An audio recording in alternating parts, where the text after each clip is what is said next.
Alright, so I want to talk about calorie counting and eating under a calorie deficit.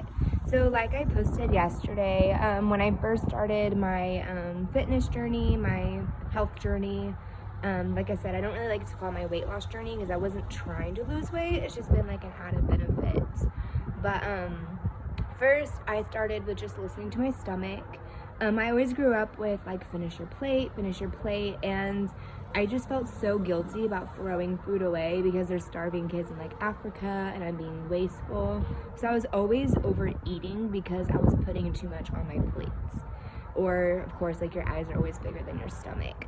So that's what what I started to do first is just listening to my stomach, like, hey, I think you're full. And if you're not 100% sure, sit there for 5-10 minutes and give yourself that time to digest. And if you're still hungry, go ahead and eat. And if you're not hungry, either put it away for later or throw it away. Like, that's something I really struggled with for a few months, is it's okay to not eat all of your food. And then once I got that mindset kind of wrapped up, I started to eating under a calorie deficit.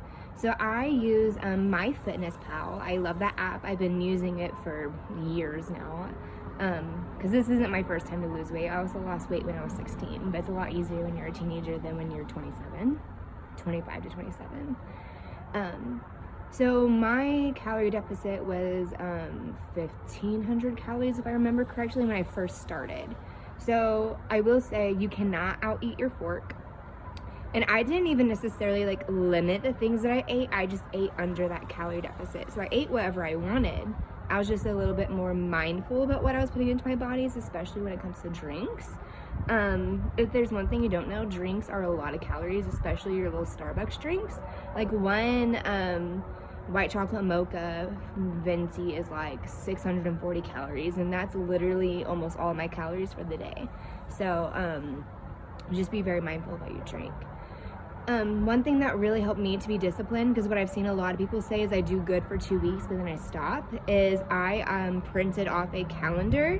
Now if you don't have access to a printer, like where I work I have a printer, you can even just buy like a planner, like a desk planner, or even just a little planner that people use for like school, or you could even get a piece of paper and like draw yourself out one. I've done that before, so there's really no excuses to not do this calendar thing.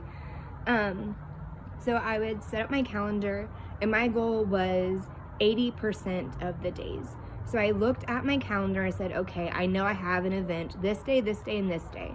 So 31 days, and I would subtract like 3 of those days because I knew they were gonna be days I just would not be able to hit my calorie goal because we had like a birthday party or a dinner. And then I would take that number and multiply it by 80%, so 0.80.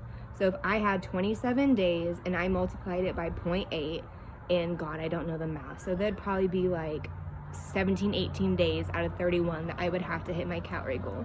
So I made it my goal to not be 100%, because at first I did have it 100%, and if I didn't fit in my calorie goal, I would beat myself up about it, and I realized that wasn't healthy. So then I just made it 80%.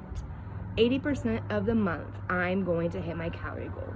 And that's where I started, and I was super disciplined with that for a year and a half, until I got to my weight that I was comfortable with and I felt good about myself. And then by that point, I just kind of knew by looking at my plate, okay, I need smaller portions, and I know this is about that many calories. So eventually you can get to a point where you just know automatically and you don't have to do all this work, but it takes time. So yeah, if you're just now starting out, I definitely recommend using MyFitnessPal to track your calories.